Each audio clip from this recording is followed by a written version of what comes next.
Hi, team. Welcome to the Escape podcast for Star Wars The Old Republic. Coming up, 5.4 has finally gone live, and we'll break it down for you. Our broadcast aspect today is EPC 208. And alongside, as always, is Seema. Hi, Seema. How's it going? Hi, Max. It's going pretty well. I mean, we just got our 5.4 released today because we're recording this on Thursday. 2 days late, but we'll talk about that a little bit.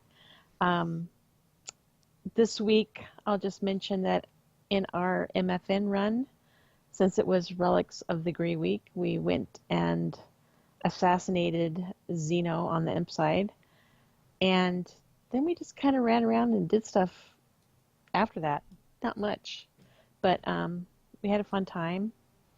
And then tonight, in our ops team, we did our normal thing of going to kill Tyth and his aunts, and then we did our normal thing of going to do veteran Dread Palace, and we kill Bestia, and then we work on Tyrans. But tonight we actually got Tyrans down, and it wasn't even that situation where it was the last pull. It was almost the last pull of the night, but we did get him down.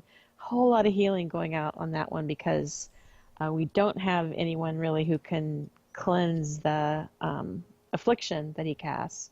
And then plus we were learning the dance. So I was happy to get him down, though, because based on how we were doing on the trash pull leading up to him, I thought it wasn't going to be a good night. We didn't have our game faces on at that point. No, not yet. We making it scarier by pulling all the things. I'll just say that I did run the new Flashpoint tonight before ops, so I wanted to do that and looked around in the new little area here. Yeah, but no, we're not talking about the story tonight, so I'm not going to say anything about the Flashpoint. But I did enjoy it. Yes, we'll react, but we will not spoil tonight. Maybe next week. Maybe next week we'll spoil, and hopefully next week, and we'll tell you why it's not this week. Maybe we can show off the stronghold. But not this week. No. Anyways, I also had fun with Xenoanalyst, Taboro's Courtyard. We did a few of those kinds of things. Oh, that's what we did, yeah. The mandatoriest of fun nights, where the fun is mandatory, but attendance is not for our guild. I still like killing Tyth and the Sisters, but can't wait for a new boss. Hopefully that's going to come relatively soon in 5.5, I would expect. Dread Palace, veteran mode. It's fun. It's fun feeling that progression feeling a bit again. And we're getting into a rhythm. Everybody's tacoing hard, which is our word for pouring on the DPS. I did a little bit of GSF, and yeah, Conquest. We had our big Conquest week finished up.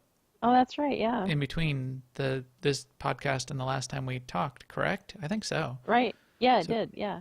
So we did quite a bit of points led by Zen, one of our guildies. He rallied us all and said, hey, why don't we do it on the Republic side? I've already got like 1 million points up there for us all. So we flipped over there and we all threw down stacks of points, and then Zen threw down, I don't know, like 5 or 6 million of his own. So we ended up around 10 million. And placed pretty well on the board. We of course did not win because on those crafting weeks, I think we were one hour into the crafting challenge, the crafting conquest week, and there was a guild already at like 20 million or something like that. Ridiculous. So they right. Obviously had tons and tons of things already stacked up and ready to go. Regardless, that was good. Everybody was working hard and coming together. We typically have less characters and less players on the Republic side, but we did it over there just fine. And what did we end up with? Fifth? I think fifth or sixth we placed on the board. We were hovering around, we started the week at like 11th, and then, after the first day, and then by the second day we were up to 8th, and then we were hovering there for most of the week, and then by the weekend we were all getting a little strategic about it and saving things till the weekend. So bouncing around that 8th rank, 8th rank, 9th rank, trying to see what other guilds were poking into the 8th, 9th, 10th numbers. and then we poured it on the weekend to make sure we stuck on the board because we got burned a I do couple weeks ago and got I do bumped still off at have the last one minute. character that I haven't logged in yet that has a bunch of invasion forces queued, but Like, yeah, it's we gotta remind it's yourself, well, don't log yeah. this one in I until the next crafting week. I hope it works because what I'm planning to do is wait for the next crafting week, then log her in, then the invasion forces should count, but she should also get the rewards. Right, the rewards for the previous week. Yeah, even though it might be like several weeks in the future. Yeah, we should use up those rewards too. I think we have enough for opening up some things on both guild ships on both the Oh, Republic good. and Imperial sides. So, but with that, I think we can get into a little bit of the news that came with the 5.4 ruckus this week. Now, an Imperial News Network report. Could you describe the ruckus? I can. 5.4 was supposed to go live on Tuesday, but it did not. They ran into some showstopper bugs, apparently. I think it was mostly with the flashpoint is what it seemed to be. So they said this is game breaking. You're not gonna like it. So they took an extra day and then an extra day after that, and things went live on Thursday of this week. So 5.4 went live on the 24th, and everyone is jumping in there. There are still some bugs, so and we'll talk a little bit about it. We'll talk about the patch notes, but it is now live. One of the effects of 5.4 slipping, though, was also that the nightlife event went on for 2 more days, which gave me an opportunity since I was out of town on Sunday and Monday. It gave me an opportunity to get in there and get enough certificates to get the Rancor and the mount, the pearlescent cruiser mount, and get at least one of each of the decorations, if not doubles of a couple. So I think I I was dropped about 3.5 million and got nothing except certificates, but enough to do what I wanted, so that's fine. that was one of my biggest disappointments about the patch moving out 2 days. Is like I had perfectly timed it so that I'd be doing my last binge of gambling, at the last moment, and then the last moment kept moving. Yeah, you had But yes, perfect closure to the whole event, but did you spend your very last token, your very last I did coin? not. I did Oh, not. I really? still have a little pile of tokens. Yeah, I thought I had, but when I logged in tonight, I'm like, not only do I still have, fewer than 10 tokens, but I have a couple of certificates.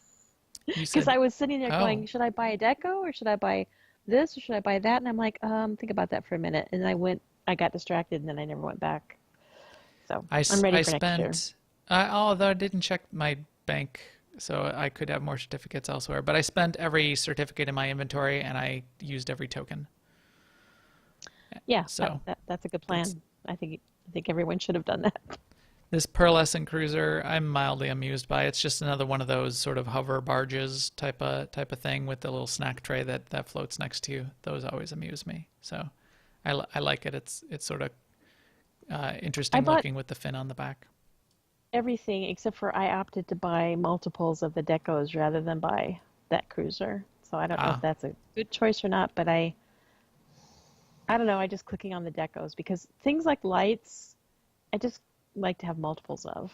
yeah, I agree, and I was kicking myself for not even spending more time in the casino, but I was getting a little frustrated with it by the end anyway. I think I was buying stacks of tokens in a bulk amounts of 500 credits each, and as I was doing that, especially towards the end on Wednesday night, I think one of the batch of 500k credits, so 250 green tokens, I think I got like 3 golden certificates out of it and nothing else. So I was a little disappointed in that and getting a little frustrated. We got people waving to me here. So yeah, So so that's Zen in the done. chat room just reminded me that the vendors are still there in the casino. So I could go spend those 2 certificates, which I'm going to go do. Oh, there you go. Also, because it was extended, the season 8 of PvP in theory was also extended. I didn't hear of anyone really getting messed up by that, so hopefully no one did. No one got their rank changed too much that it would have caused them problems. But that could have been a problem with that little snafu in those closing dates. Right. What else? What else did we hear in the news this week, Seema? Keith did make a post that he's working on the next roadmap. He said he'd been working pretty heads down. That's why he hadn't been as visible on the forums, and why he's behind on direct messages. But yeah, so new roadmap in progress. Yes. Which I know we've been hearing, and yes, I know it's frustrating that we don't have it yet, but he's working on it. He's trying. I'm trying, Jerry. Been, kind of had their attention focused on the infrastructure issues too, where the East Coast servers have been having a hiccup here and there, but they're hoping that the maintenance this week would have resolved some of that stuff going forward. Yeah, I hope so as well. In addition to things being, as I quoted here, borked, Conquest got a little borked this week. Step 1, there's still reports of people not getting titles and things like that they're supposed to be getting.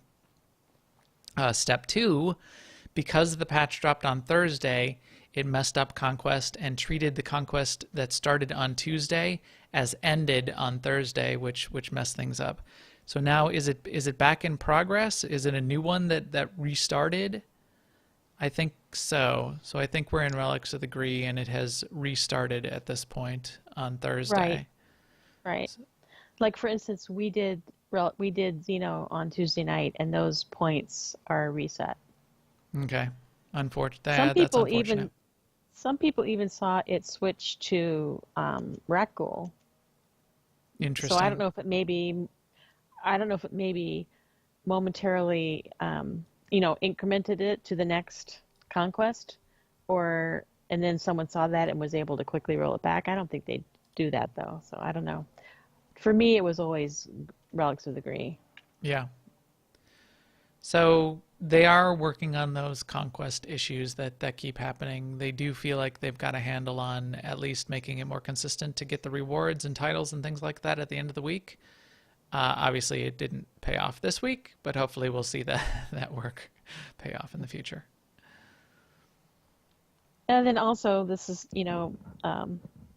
my healing partner on our ops team is an operative healer, Kobu, and he is reminding us about the post about operative and scoundrel healing not getting nerfs at the moment. They feel that they're overperforming in terms of HPS, heals per second, but since that's really not the end-all be-all of healing in the first place, and since they feel that operative scoundrel healers don't have the burst that they would need to maybe keep a tank up, for instance, in a spiky situation, that if they nerf them because of their HPS, that would be doing the class a disservice. So they're going to look at it in a more considered fashion in the future, but not just nerf them.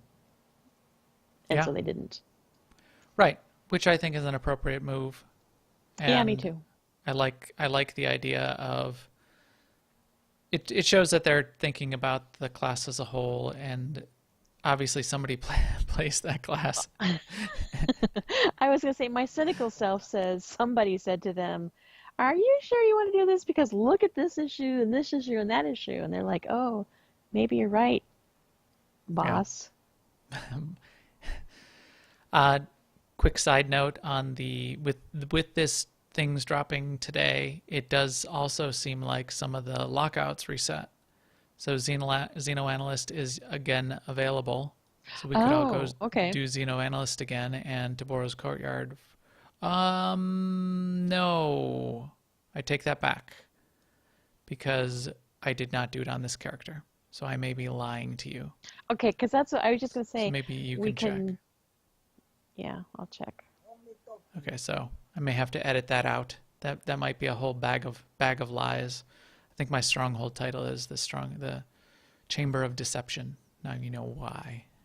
Anyway, in Guild and Community News, I wanted to do a shout out SWTORista and Kid Lee on August 26th, Saturday morning at 8 a.m. Pacific time, 11, no, it must be 8 a.m. Eastern time, 11 a.m. Pacific time on Kid Lee's Twitch channel. They're going to do some sort of fun interactive Q&A. So check that out. You can get in there and ask them some questions, goof off, and say hi. They are both pretty cool people to have doing that kind of thing. So I appreciate that. Yeah. Let's see. MFN next week. Let me just double check this because I did put it in. Okay. Yeah. Sorry for all that mumbling. August 29th, MFN is going to be on the pub side, so Yes. be there if you want to play pub. That will be next week. Conquest this week, which we already talked about, is Relics of the Grave. So the all the various usual repeatable things are there. Not crafting. Crafting is not repeatable, but you can go kill a Xeno analyst. And if you're lucky enough not to have already killed him before, you can do it now. Yes. Yeah.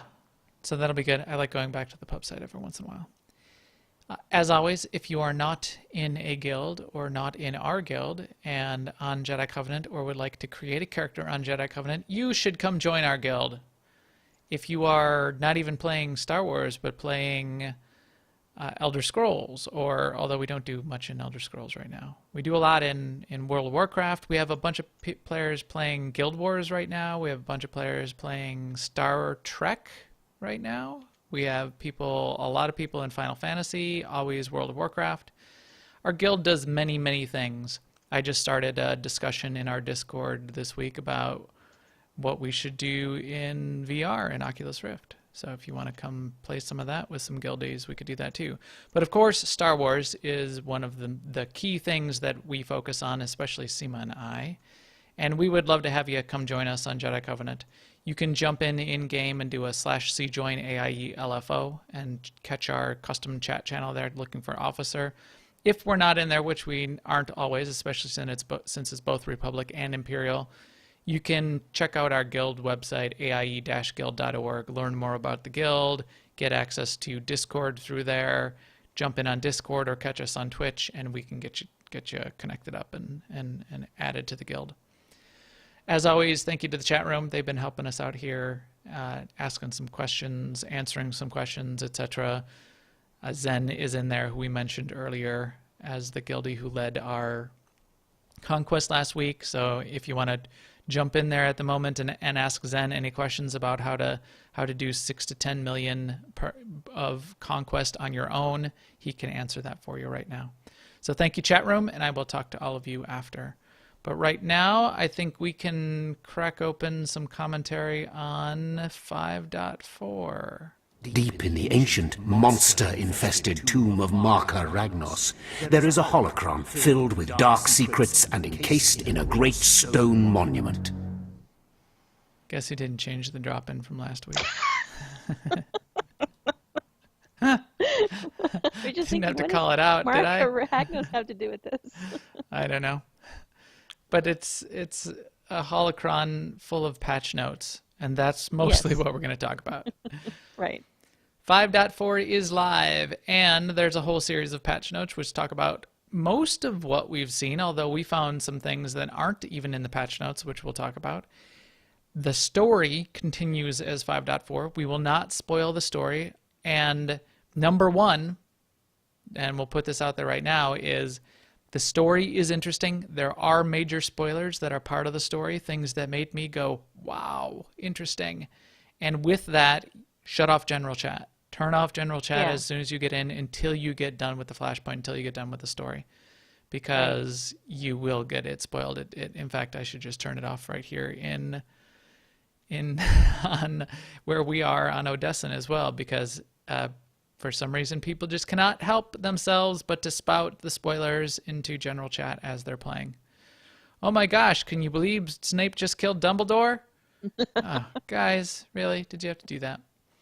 Anyway, we're going to walk through the highlights that are in the patch notes. We'll talk about what we've tried out so far. I've done the flashpoint. Seema's done the flashpoint. We've checked out this new little area on Odesson, which I've got some ideas about. We'll talk about that. And some of the other highlights of the general stuff in the patch notes. We're not going to exhaust the patch notes because they are exhausting, but we will talk about them in general. So let's kick it off with the flashpoint, Seema, and the story in the flashpoint. I know that, just so everyone knows, if you're looking for it, you can get into it without having done the story. If you completed the story on Iocath, then you'll get a button in your quest log that says, Right. you know, play now, and you will be teleported to the kickoff point of the story. You'll be teleported near the kickoff point, which we can talk about. I think you just need to be able to get to Odesson.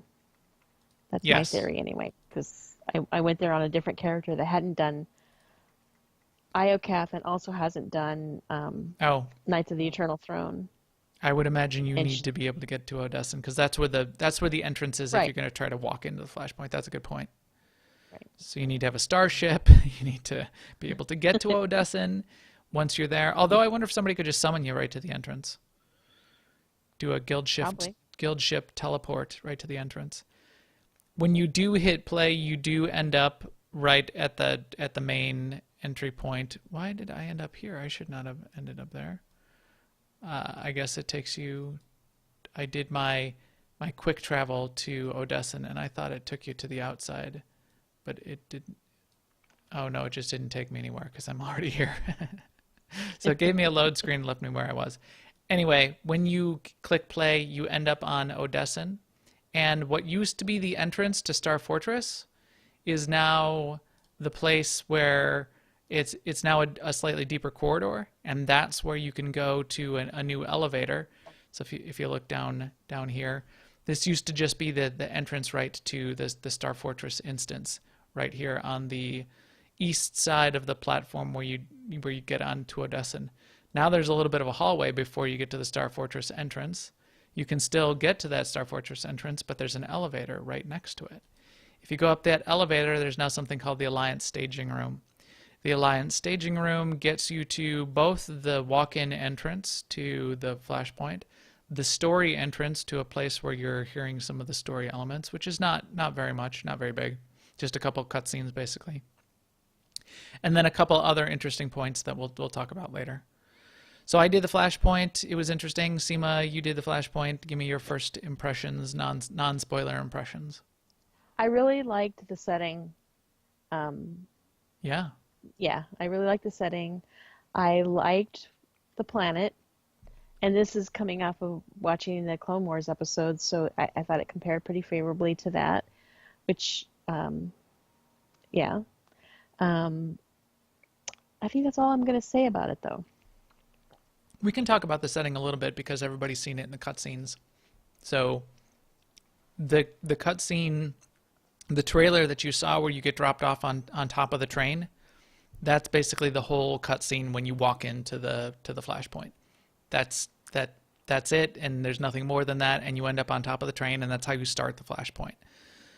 So what you see there of you standing on top of the train in that trailer, that's how you start the flashpoint, and you're right, that is pretty cool. And then that whole train is at least a portion of the flashpoint. And you're right, in terms of setting, I liked fighting on that train, and I liked what you had to do some fighting on the train and in the train and whatnot. That was a pretty cool effect. And it is cool, the effect of you being on the train and the scenery is flying on by. We haven't seen the Stronghold yet. They did allude to the fact, though, that the Stronghold will be a train with scenery flying on by. So I expect that it's going to be a similar effect when you're in your Stronghold. I wonder if the Stronghold, if you'll be able to go up on top of the train. That's interesting. That's a good question.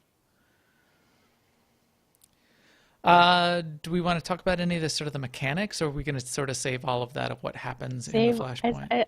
I think we Okay. should just save it because it's too easy to make a slip. Right. Good point. So we'll save some of that, although there's some interesting twists in how it works that I noticed that I'll certainly have to make some side notes on and talk about. And what about the story? Just reaction, just general reaction. Meh, woohoo. Were you surprised and delighted, Seema? What was your impression of the story? My impression is that I'll go into that more next week. Okay. Because really, my reaction would be a big clue. Well, I was surprised. I'll just say that, I guess. I'll leave it right there. I was surprised. Okay, so there's that. I still want to talk about it. I do want to talk about it. So too. That gives you a hint too that it's enough that it's not a lot going on. But remember, as we left our heroes last episode, they were tracking down the traitor, the hooded figure who was supposedly the traitor. In theory, as we saw in the trailer, we were chasing down the traitor. So as you can expect, at least something happens that's making us go, and it probably has something to do with the traitor. And yes, I want to talk about it because I want to talk about it. All right, I'll get off of it because I'm getting too close. Max is the traitor. I'm going to be a traitor to you all when I tell you that Rosebud was his sled. Right. All right.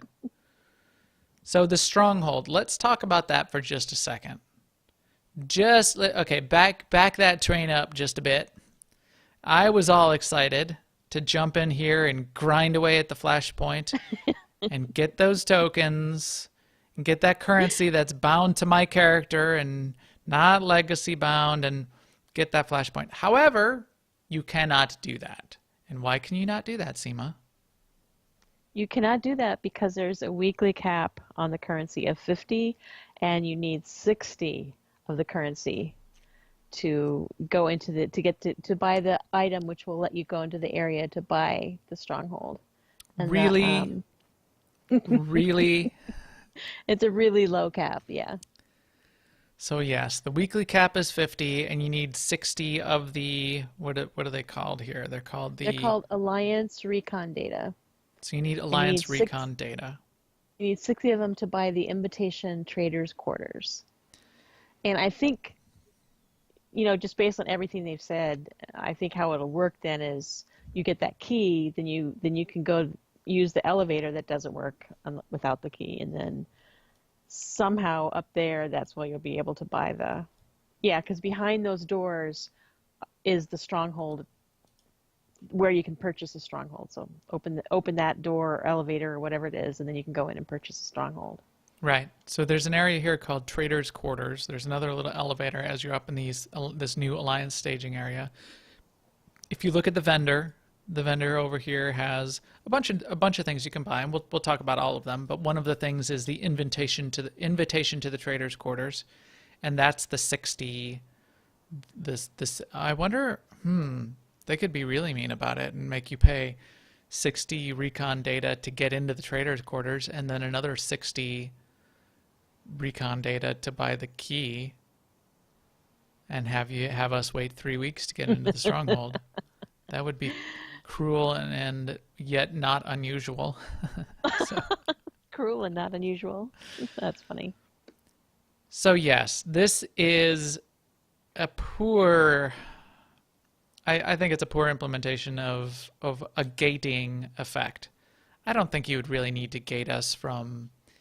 You want to gate from content, and getting the strong. I don't really count the stronghold as much of content. It's more of a reward. And I think if somebody puts in the time and wants to run 10 story mode flashpoints and get to the stronghold, then that's not terrible. So it at least stretches it out 2 weeks. They could have made it a rep grind and make you get to legendary and stretch it out 3 or 4 weeks. It's not that, so I guess it's only 7 days that we have to bother with this, but I thought I was a little dismayed. Well, that was the we've case. talked about this before. I don't really like currency caps in general, and to have one so low is just even right. worse. 50 for the week is low. If, in theory, if you do it the flashpoint in master mode, the maximum amount of Alliance Recon data you can get out of one run is 25. So that means you could do the flashpoint twice on master mode and be capped for the week. So, And let's say you do that. You run it on master mode twice and you're capped for the week, and then the weekend comes and your friend logs in and wants to go do it on veteran or story mode or whatever. You get no currency for that then. yeah, you get nothing. So that's disappointing. The other problem with it is this Alliance Recon data is yet another currency.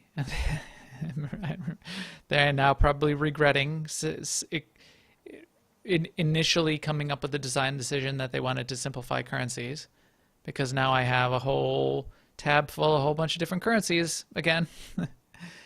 For one, that's a problem. For two, this currency is bound to character and not legacy bound. They did explain that this will eventually become a legacy currency. And that's part of what they're working on for an upcoming update, in which what they're hoping to do is make credits and all currencies a legacy available across your legacy. So credits as well, that gets really interesting. That was the really interesting part out of that conversation. But this currency being bound to character was what spawned that conversation from the devs and from Keith to say, yeah, we're making it character bound to start, but it's only going to be for a little bit, and then we're going to make everything legacy bound. Okay, fine. But then those caps better be high. I'm telling you.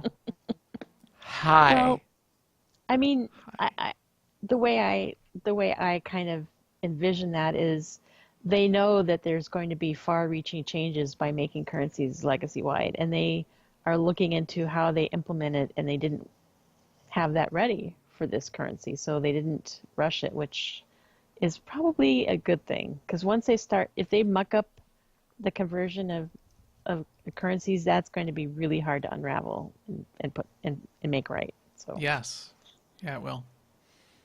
Okay, so there's that. The other thing I liked about this whole little area up here is there's a couple other doors. There's an extra elevator here, and there's a couple other doors on this other side. There's this little, some little animations going on. There's a Sith here practicing with a little droid. There's a little astromech doing some welding. I could see additional flashpoints or other kinds of content being added, and these doors opening up and becoming available to that content and expanding this staging area. That's sort of, I don't know why, that always gets me a little bit excited when I see expandable areas. I always thought the elevator on the fleet was a great concept, because they could just keep adding more and more floors ultimately. Yep, I think we agree. talked, this goes back to podcast season 1, year 1. I think we talked about that. Why is there not an ice cream shop on one of those floors? I don't know why we talked about that at the time, but we did. What else? What else is a highlight in this patch, Seema? Well, gee, rank season 9 begins, right? Mm-hmm. That's a big deal. You're going to be all up in that ranked season? I know you are. Yeah, I'll be all over that. And also, I guess that means that ranked players will be receiving the rewards that they earned in season 8. Right. Right? Before long, they should be receiving those. Typically, there's always a little bit of a time lag where they do final calculations, they do final banning of bad actors and things like that, and then they figure out who their top 96 are and what their tiers are, and then you get the rewards associated with those tiers. I have some ranked tokens from this season. I don't know if I'll have enough to buy much. I didn't do too much. I only did some ranked way back in the beginning. But ranked season 9 does begin now. There's been a little controversy over bothering to start season 9 already and not having a waiting period, because class changes are still going in. We had class changes that just went in with this patch in 5.4 with a couple classes. We do know that they're still trying to do additional changes to operative healing, for example. And we do know that they do plan future updates to utilities, and those have not gone in for any of the classes yet. with that in mind, some of the hardcore PvPers are saying, basically, I haven't heard anyone say it this way, but the meta isn't settled. So starting a season with the meta up in the air, I don't really know if my class or character is even going to be viable. This isn't a great time to be getting into or kicking off a PvP season.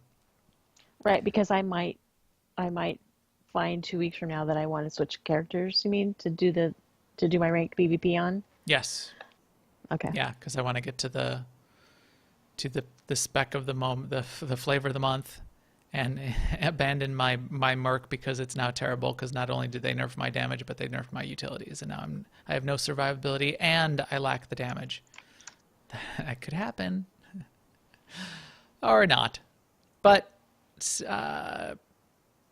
that's the way it goes. Maybe they could shorten the season if that's the case. And throughout this season, there might be some changes to the meta, but maybe by the end of this season, things will settle down enough that season 10 could be really solid. So people could treat this season 9 as a rebuilding season where you can work out some of the updates and figure out what the meta is going to shake out to be, and then have season 10 be a championship. Also in the notes, Senya is now customizable. Have you changed Senya's outfit yet, Seema? No. No. Are you going to? No. No. No. I like her outfit. I do too. She's pretty iconic for me. Although I don't know if this is further on in the notes. I don't remember seeing it, but they are adding her hairdo and Lana's hairdo and Koth's hairdo to the cartel market. Yeah, to the as a cartel character market. Customization. Yeah. So you can match. It looks like you get all three of them. A collection of new hairstyles options for humans, cyborgs, Chiss, Miralon, Sif, Miraluka, and Cathar.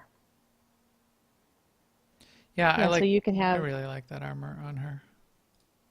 Yeah, I like her armor. Senya's traditional armor customization is also a customization. Oh, interesting. So if you take off that customization, it changes the skin of her armor as well. So there's sort of two of her core armor sets that you get to start. That's pretty cool. So of her armor set with the traditional armor customization, that's what makes her look like one of the knights of Zakul. And if you take that traditional armor customization off, it's sort of like a darker version of that set. That's pretty interesting. That's real interesting. I like that. So you already get sort of two sets to start with, and then you can redress her and do whatever you want as well. But yeah, I won't be. I'm pretty happy with that armor set, and I do like Senya as a companion.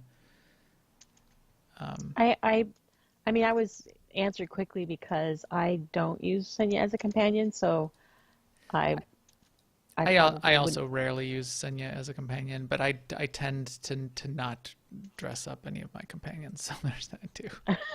It's all, I mean, it's because of the influence. I have 3 companions that are influence 50, so they're the ones I never really use any other companions for hanging out with, for sure. My highest on this character is 41 on my mercenary. I have 50 on my vanguard, but 41 on this character is Shea Vizsla, and I tend to use my Akdog, who's influence 20, because he's my dog, and he is actually customized. He has a little jungle customization that you can buy with Jawa junk from the vendors in the bazaar. And he looks very cool in the green customization. I like it. Yeah, he does. He's cool. I like him. I like my Akdog too, but I'm never going to bring my Akdog now that I have companions that are influence 50, because why would I? True. Unless I have them, heads down crafting, which is another thing I use them for, obviously, but in crew missions, but. If I was going to go try to do veteran, if solo the veteran flashpoints, then I would switch over to Shea Vizsla and maybe even bump Shea Vizsla up to 50. I like Shea Yeah. Vizsla as a companion as well. But Shea Vizsla is now customizable, and I have not changed her armor because she should look like she looks because she's a Mando. Yeah, she's iconic. What do you think of the item rating display, Seema? I really like it because I like it too. mine's 247. What's yours? Just saying, mine's Well, 247. Just wanted to mine say is it's 247. 245, so I'm not that far behind you. Ooh, only 245. Well, I guess you can roll with me, but I'm 247. I like it because I've Cracking myself up. I've always disliked the whole, like when we have two tanks and they're deciding who's going to do which role, and they'll go, well, who's got the best armor? And they go, well, I've got some of this and some of that and some of this and some of that. And I'm like, oh my God. I just like having it in one number. So Just makes it easier to do logistical things. So I That's guess why I like it. the highest right now would be 248, correct? Because that's Yeah. the highest armor we can get. So yeah, I got to fill in a couple pieces. You slacker. I think I need four pieces. Five. I need 5 pieces bumped up to 248 from 246 for my item rating to get up to where then it's max. All my armor ratings are max armor ratings. So armor rating, don't be bad. don't be ridiculous with armor rating. Armor rating is a double-edged sword. I have not yet seen anyone in general or in putting groups together that is now specifying armor rating minimums, and you can't do armor rating, and you're terrible if your armor rating is below XYZ. Hopefully that does not start happening. If it does, that will be quite disappointing. There is the opportunity for that with a thing like armor rating in the game. We do know that master mode flashpoints in the group finder are now gated by armor rating. Hopefully that's the only thing it's going to be sort of used for going forward. And that will continue to be the case as long as we all behave. So don't break Well, I mean, I guess I feel a little bit differently about it. I mean, if you're forming a group, like you log into the game that you like to play, and you want to do a quick run of a master mode something or other, and you're going to form the group, I think you have every right to say, and I want everyone to have an item level of such and such, because I don't know you, I don't know anything about you, but I know that if we all have the same item level, we have a good chance of doing a smooth, quick run. Interesting. So Seema's saying, piss off, scrubs. Well, I mean, Can I play with you? well, Is my armor if rating your enough? item level is lower than that, and you want to do that content, then you can make a group too, Yeah. and then Yeah. you can make your requirements whatever you want. And this is something I always think. This is my comeback in my mind. If you're so good, then I'm sure you could carry someone who's 232 item rating level. So Well, if you're I guess that that's good, then take the what 232 I'm person and saying carry them. is that person isn't necessarily doing that because they think they're good. They're doing it because they're trying to create a particular experience in the game that they play. I think that's fine. You're right. You're right. It is a tool. Just don't In be fact, some don't be people, mean in using that tool, yeah, and don't be ridiculous. don't use it as an excuse for name calling. But some people who are requesting that are not that level themselves. Maybe they're trying to craft an experience where they would be the one that's being carried. Maybe. Good luck to them if so. Let me know if that works. I just hit 70 and have no gear. I want all 248s to carry me through an operation. Looking for 7 more 2 tanks, 2 healers, But and 3 I mean, DPS that to is run me another, I through mean, that master mode flashpoints. now that we have this item level rating, you can say, look, I want to do X. I'm willing to pay this for it if your item level is such and such. Seema's gonna open up a. An emporium. She's gonna, yeah. Get your credits ready. Seema's gonna be carrying you through content. I Mark mean, my I words. I know what you're thinking of is like when this kind of thing came out and WoW a few years back, it caused some rough times, but I don't know. I think if as long as it doesn't get super people don't get defensive and it's not an emotional issue, just it is what it is. Yeah. It'll be fine. Yep. Let's do a quick pass through some of the other updates. We do know, here's one. The Manan Stronghold is now properly set as a rest area. That's nice, but the Manan Stronghold is not set as an area where you can not have a space bar and video every time you go into it anymore. So yes, you can log off without saying this is not a rest zone, but I gotta move out. I'm moving out of Manan. Yeah. And I I can't moved my even this characters week out. move into the train. So I'm gonna move back to Yavin or something. Move back to Nar Shaddaa. I'm back in my old digs in Nar Shaddaa. Interesting. So that is an issue. Anything else strike you in that general section? What about companions can now be summoned while moving? What do you think of that? Yeah, we did have a discussion about that. I mean, I think I Yeah. like it that when they add stuff like this, but this is really situational.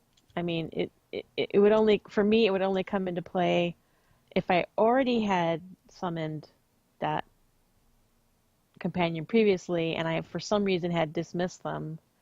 And now I'm running along and I wish I hadn't dismissed them so now I can hit my button while I'm running, but I'm never going to be able to run and then bring up the panel and scroll down to whatever the companion is that I want while I'm running and then select it and then click on it and then continue running.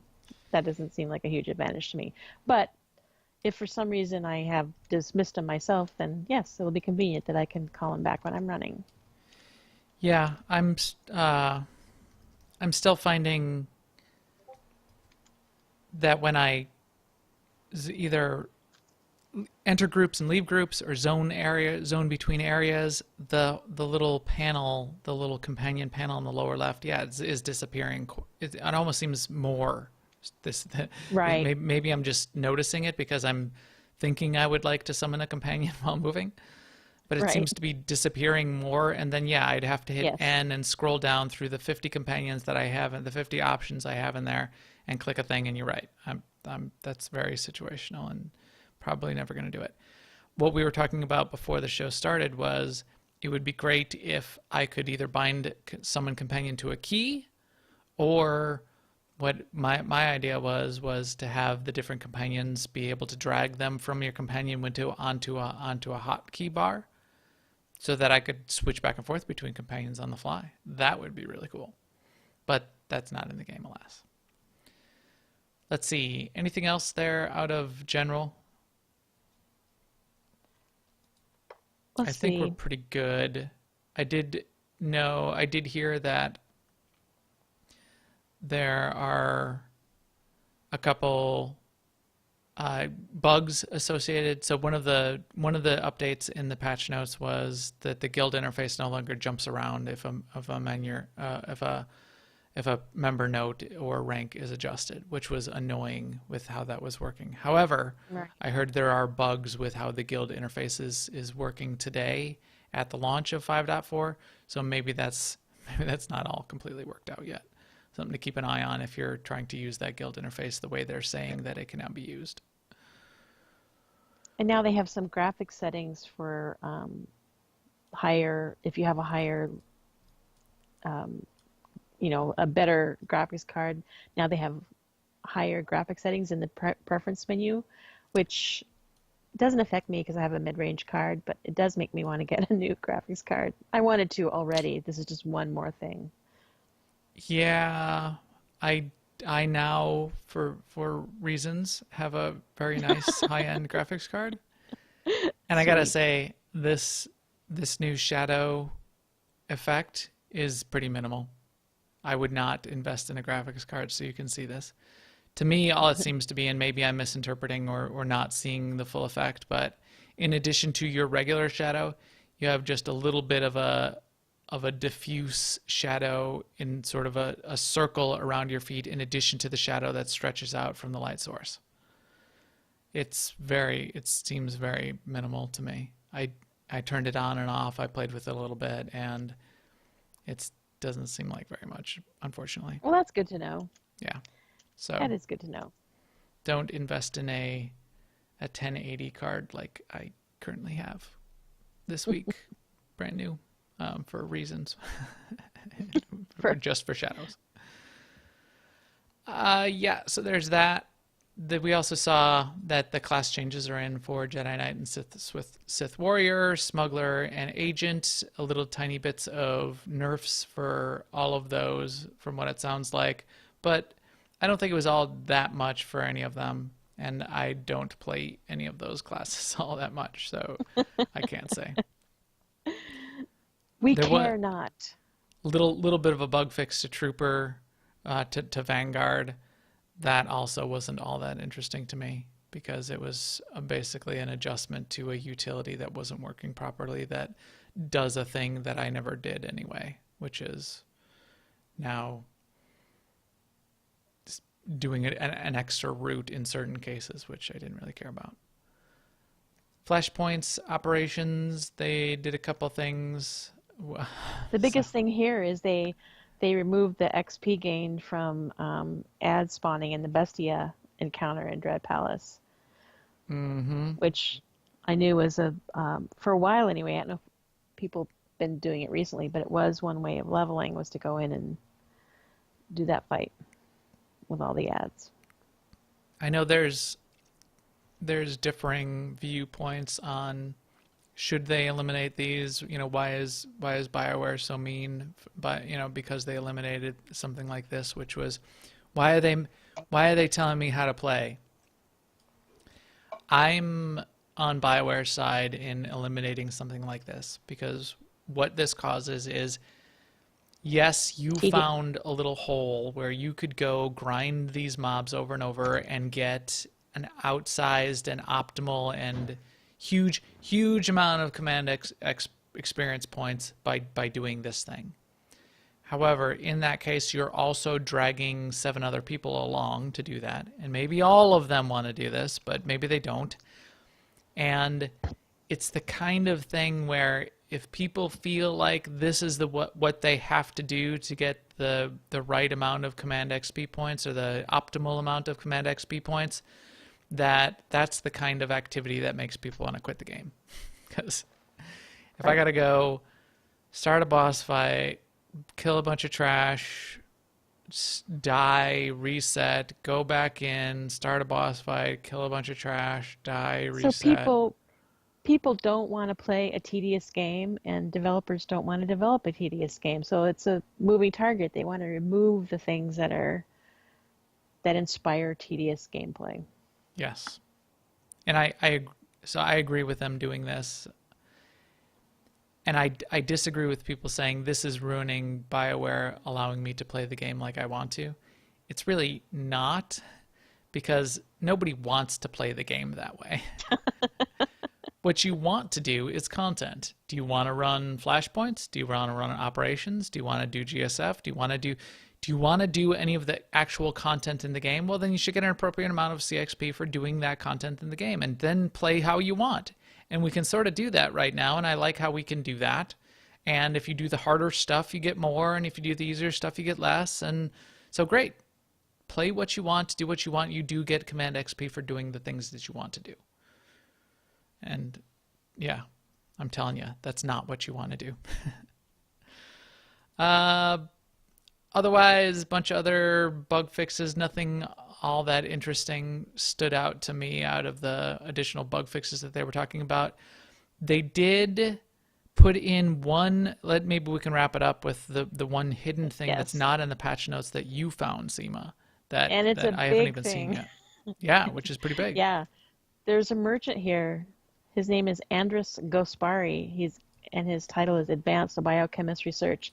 And he's selling schematics for that biochems can buy because they're buying on pickup. He sells the schematics for four um, uh, of the items that you get from the Flashpoint and 75,000 credits. And what they are is they allow the